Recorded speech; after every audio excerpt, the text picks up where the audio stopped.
Hello, we are live. Welcome everyone. Going to give everyone just a second to hop on.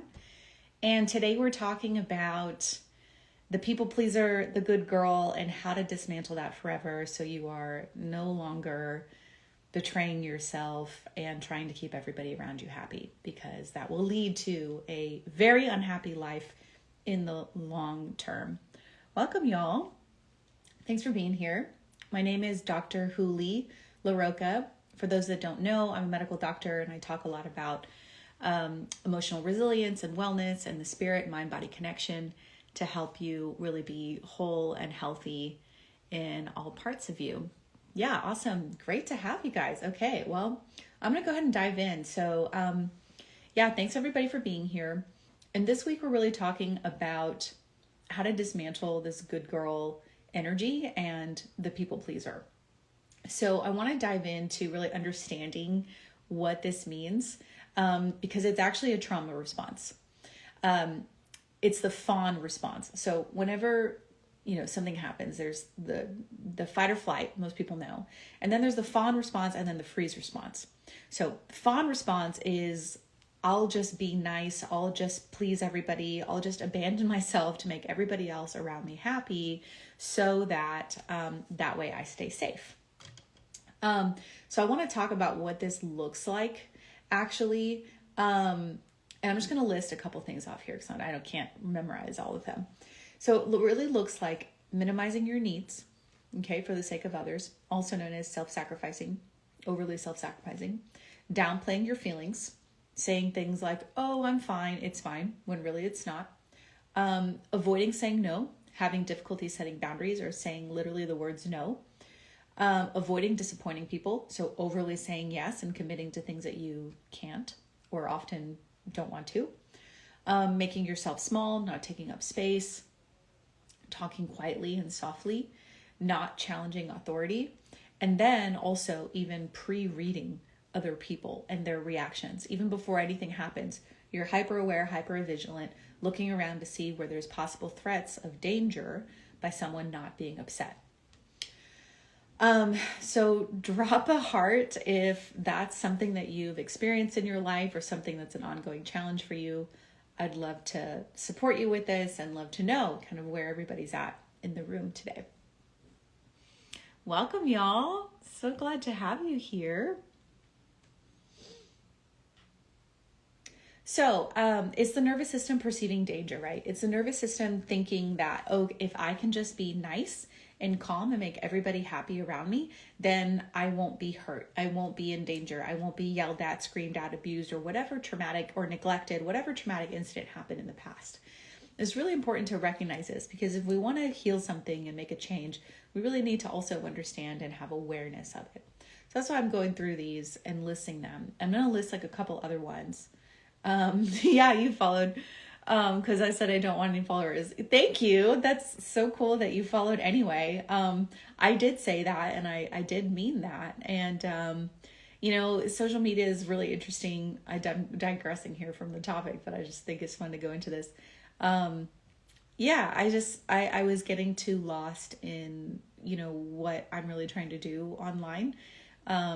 And I just want to be helpful and I want to provide good content. So here we are doing that very thing, but thanks for being here. All right. So, what it looks like to be the people pleaser or the peacekeeper or also the good girl is someone that apologizes constantly. Oh, I'm so sorry. Oh, I'm so sorry. I said that. Oh, I'm so sorry. I'm 2 minutes late. Oh, I'm sorry. I'm crying. I'm sorry for having emotions. I'm sorry that, I acted this way. Usually when they're very small things that don't really matter. Feeling guilty for having emotions. Oh gosh, I feel so bad. I shouldn't have been so upset. I shouldn't have, even if like there were no actions, even just feeling guilty for having emotions is super, super common. Also over-explaining. So having to justify why you're doing something or why you're not doing something, giving paragraphs and paragraphs of reasons why, when honestly, most of the time you don't ever have to give a reason. It's just, no thanks, not going to do that, or not interested, or excuse me, I have to leave now. Not, oh, I'll have to leave. I'm sorry because my dog ate this thing. And then I tried to call a friend to see if they could take care of it. And then, that fell through. And I'm just worried about my dog. And it's just like, you can just leave, girl.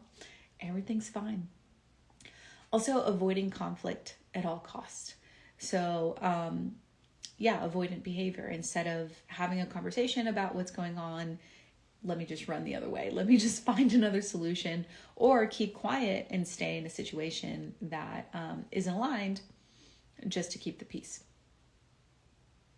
Also mirroring people. I think this is a really interesting one. Like mirroring people in how they stand, and how they maybe, if someone's crossing their arms like this, you might also cross your arms like this, in their tone, in their speech. And we all do this to a certain degree, right? We all kind of want to like mesh and be aligned. Like when you're walking next to somebody, you're naturally going to fall into step with them and mirror them, right? So that's not out of the ordinary.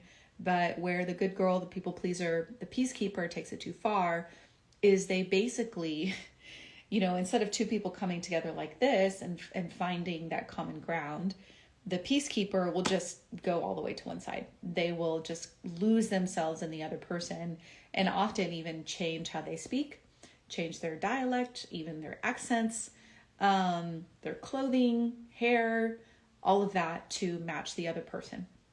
And as, again, a way to stay safe.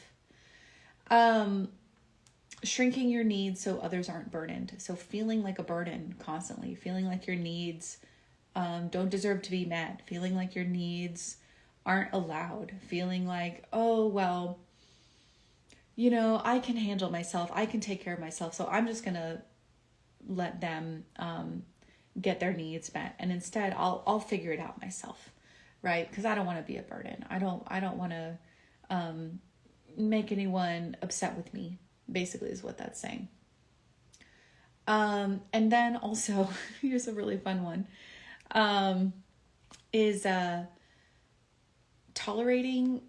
unable to tolerate when things aren't at peace. So let's say you fucked up and you did something wrong, and it was like maybe like a legitimate thing that was an error or a mistake, or said something that you didn't mean. There's like literally can be a panic state, and I've survived this, of needing to fix it right then and there, because the idea of it being wrong, or you have done doing something wrong, is completely intolerable and will send you into a total fit or panic. So let me know how that's landing for everybody. Welcome. Good to see you all here. Good to see you, Rich. I'd love to share, now that we really understand and identify what it means to be the good girl, let's talk about what it means to be the bad girl or the bad guy. And, I don't mean being evil, right? But sometimes when we've completely gone to one extreme of being the peacekeeper, being good, of like overly self-sacrificing and overly abandoning oneself in order to please others, which, by the way, isn't inherently wrong or bad, but it can obviously get out of balance. Sometimes I find it's really helpful to just go to the opposite extreme, because here's what the peacekeeper will do, right?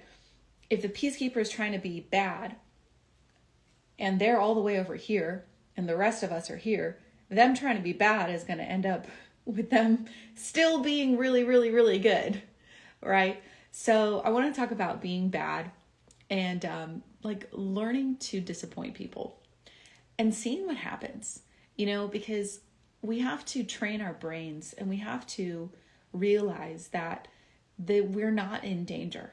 Not really. Most of us probably really aren't in danger.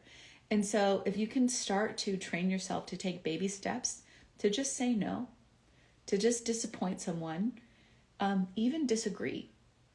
The people pleaser good girl is overly agreeable. Even disagree, and then see what happens. And I bet you'll find that most people are okay with it. That doesn't mean you're going to be abandoned. It doesn't mean you're going to be hurt or abused. In fact, people are usually pretty okay with it. And if they're not, then they don't need to be in your life anyway. So practice being bad. Practice, little baby steps of just being okay disagreeing with somebody, using your voice and saying, you know what, I see your opinion and this is actually what I think instead. Being okay disappointing people and saying, okay, I'm sorry, I can't make it. I won't be able to make it. No apologies needed. Just, I won't be able to make it. I know you really want me to be there and I can't. No reasons, no explanations, boom, let it go. And if they really love you, it will be just fine. It will be just fine. The other thing I want to name too is that, a lot of people just want to be liked and they just are desperate to be liked. But the truth is you already are. You already are liked.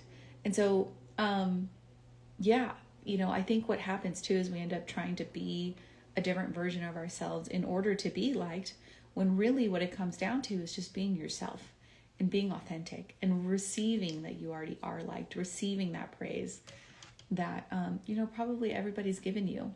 So I also want to mention too that I think being a people pleaser, a good girl, has been one of the greatest assets for me in my life, and probably for you if you're watching, because who doesn't love someone who's hyper agreeable and always saying affirming statements and doesn't upset anybody and doesn't burden anybody. That's all great. Those are all people pleasers, good girls are extremely likable human beings. And so you can still retain all of that, all of those amazing qualities, probably an incredible reputation, but now learn to have those boundaries, learn to speak up for yourself, learn to disappoint people, and learn to be bad. But authenticity really is your power, and being yourself is really what's the most likable thing of all. So I'll take any questions if anybody has any questions here about, this topic, about what it means to dismantle the good girl, how to be the bad girl, how to learn to, say fuck off, give the middle finger to whoever the fuck needs to hear it, how to say no, how to say boundaries, set boundaries. And I'd love to answer any questions if you've got them. Or if you want, drop them in the comments too on the replay of this, and I'm happy to answer your questions there.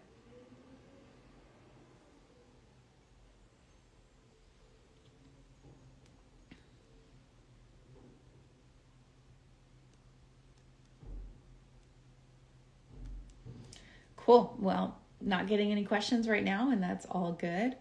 So I think we'll just wrap it up here for today. Please, if you've got any questions, anything that you'd like me to talk about, share. Let's see, we've got something here. I think being upfront with the boundaries and clear communications is great. It is so great. Oftentimes people think that boundaries create distance, and sometimes they can, but if they're done right, they actually create connections. So, And then clear communication, it's something that I've recently really leaned into. I used to be such an avoidant type. So the conflict avoider, if something was upsetting me, run the other direction, keep quiet, don't say anything, figure it out on my own. And then now I can just literally have conversations with people, and they can be emotionally intelligent, and I can just speak my mind. I don't have to be mad or angry. Just bring to the table, hey, this is how I'm feeling. Hey, this is what I need. Hey, this is what's working well. This is what's not working well. And there's a really amazing book called Nonviolent Communication for anyone that's looking for great resource for how to communicate well. It's an amazing, amazing book, and gives you lots of little scripts and stuff like that. So boundaries and communication, it's a life changer, and I think it's the saving grace for anybody who's been a good girl. You don't have to do that anymore. All right. Well, any other questions? Anything else that I can support y'all with? Thanks for being here. And otherwise, I appreciate y'all so much.